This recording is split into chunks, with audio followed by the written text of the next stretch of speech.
আজ যে অবস্থায় আছি সেই অবস্থাকেই ভালোভাবে নিতে হবে, সেই অবস্থাকেই এনজয় করতে হবে। কাল ভালো হতে পারে, কাল আরও খারাপও হতে পারে, না হতেই পারে। তো এই জন্যে যখন যে অবস্থায় আছি সেই অবস্থাটাকে মেনে নিয়ে সুন্দর করার চেষ্টা করতে হয়। সেইটাই আমরা করতে পারলে ভালো, সেইটাই চেষ্টাটা করা উচিত।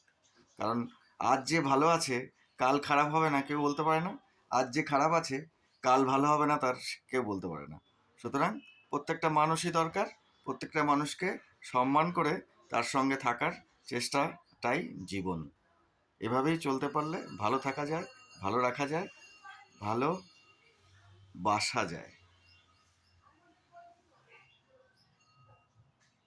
একসঙ্গে থাকতে হবে তার কোনো মানে নেই, রোজ দেখা হবে তার কোনো মানে নেই, রোজ কথা নাও হতে পারে, কিন্তু মনের ভিতরে কি চলছে তার প্রকাশ পায় ছোট্ট ছোট্ট কাজে, ছোট্ট ছোট্ট ঘটনায়, ছোট্ট ছোট্ট কথায়। যখন দেখা হবে, যখন নাম মনে পড়বে, দ্যাটস ইট।